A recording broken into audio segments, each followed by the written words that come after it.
ICT के माध्यम से संस्कृत में धातु रूप को तुम लोगों को बताएंगे। तो धातु रूप में होता है लट लकार, लीट लकार, लंग लकार और लोट लकार।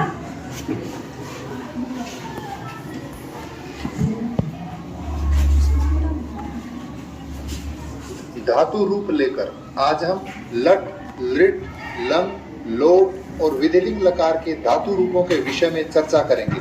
सबसे पहले लकारों का सामान्य परिचय। लकारों का प्रयोग विभिन्न कालों की क्रिया को बताने के लिए किया जाता है। लकार 10 प्रकार के होते हैं। लट, लिट, लुट, लिट, लेट, लोट, लंग, लिंग, लुंग, लिंग। लिंग लकार के 2 भेद होते हैं, विधिलिंग और आशीर्लिंग। लेट लकार का प्रयोग वैदिक साहित्य में होता है। यह लकार किसी काल से संबंधित नहीं है। लकारों के नाम याद करने का सरल तरीका। सभी 10 लकारों के नाम ल से आरंभ होते हैं। ये हमने सभी लकारों का पहला अक्षर यहाँ लिखा है। पहले 6 लकारों के अंत में त वर्ण आता है। ये हमने पहले 6 लकारों के अंत में त वर्ण लगाया। शेष 4 लकारों के अंत में न वर्ण आता है। ये हमने अंतिम 4 लकारों के अंत में न वर्ण लगाया। लकारों के नाम याद रखने के लिए ल वर्ण यानी ये जो पहला वर्ण है इसमें संस्कृत में लकार का अध्ययन करेंगे।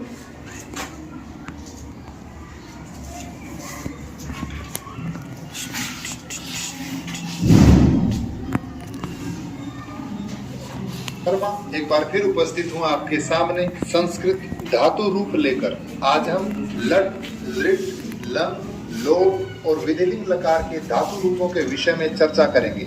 सबसे पहले लकारों का सामान्य परिचय। लकारों का प्रयोग विभिन्न कालों की क्रिया को बताने के लिए किया जाता है। लकार 10 प्रकार के होते हैं।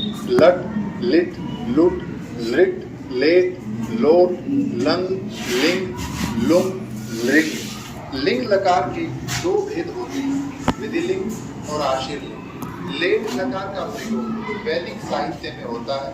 यह लकार किसी काल से संबंधित नहीं है।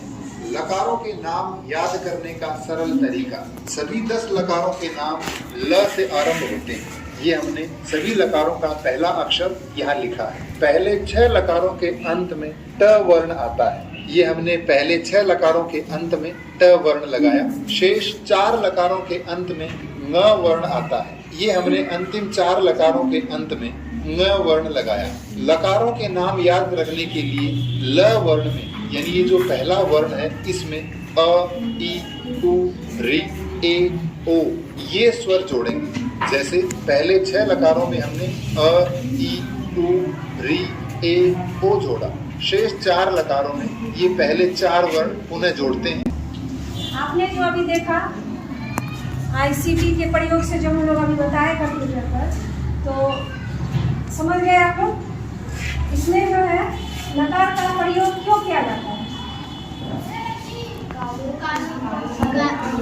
कालों की क्रिया को बताने के लिए लकार का प्रयोग किया जाता है। लकार कितने प्रकार के होते हैं? 10